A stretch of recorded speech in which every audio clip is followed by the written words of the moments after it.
Have you ever wondered why you keep repeating the same mistakes, attracting the same pain, or sabotaging your own progress, even when you're trying to do everything right?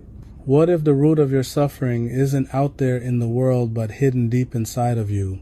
Carl Jung, one of the greatest psychological minds in history, believed that what we avoid within ourselves controls us. Modern psychology often overlooks the part of you that holds the key to true freedom. This discussion isn't just about Jung.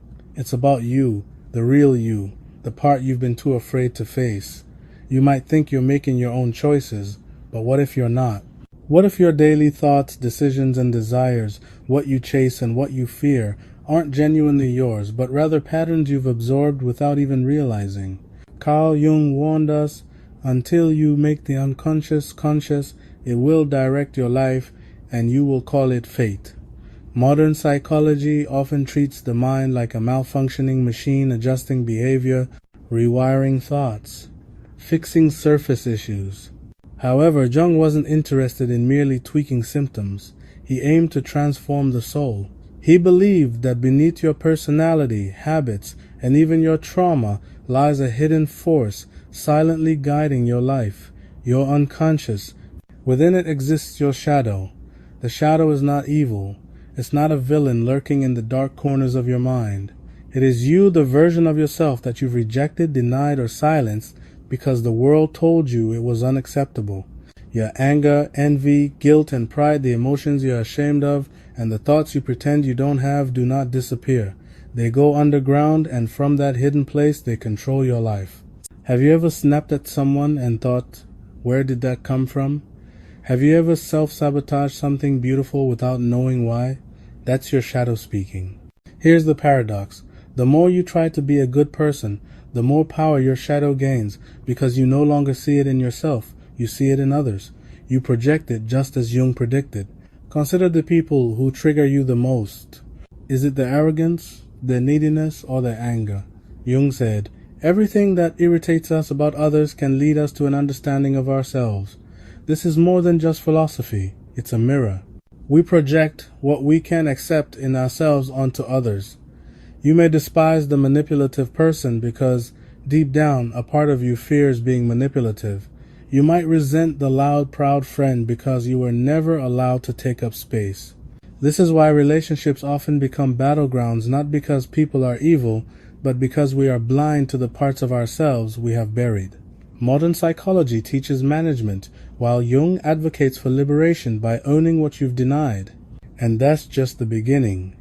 Jung's most controversial idea, the one modern science still largely ignores, is the concept of the collective unconscious. He believed that within you, beyond your personal memories, lies a vast ocean of shared human experience. Ancient stories, myths, and archetypes, the hero, the lover, the wise elder, the child, the destroyer, are all part of you. You are not just you. You are the whole human story playing out in different roles. That's why certain things move you deeply or disturb you, even if you can't explain why. Movies, symbols, dreams, they're not random. They are messages from your unconscious trying to bring you back to your truth. If you ignore them, you remain lost, confused, and fragmented. How do you break free? Not by pretending you're perfect, not by eliminating your flaws, but by becoming whole. Carl Jung called this process individuation. It's not about self-improvement, it's about self-integration. It means accepting that you are both light and dark, strong and fragile, a hero and a victim. It requires removing the masks you've worn throughout your life, the ones that earned you love, praise, and safety, but cost you your truth. This journey is not easy. It's raw, lonely, and painful. It involves disappointing others, being misunderstood, and walking away from roles that provided you with identity but robbed you of freedom. However, if you're brave enough to truly face yourself, you will stop living a life of reaction and start living a life of creation. How does your soul guide you on this path? Through dreams? While modern science may dismiss them, Jung listened.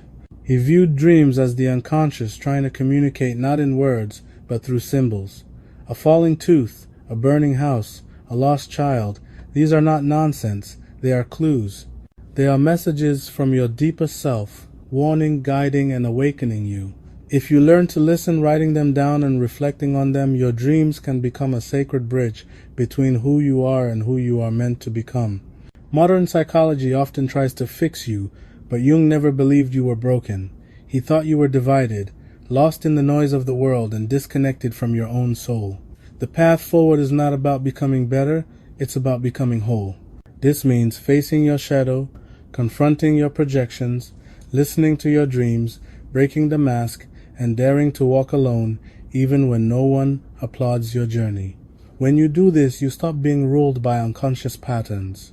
You cease to live someone else's story. You remember who you truly are. That is something modern psychology often overlooks, but Jung understood it. Now you do too.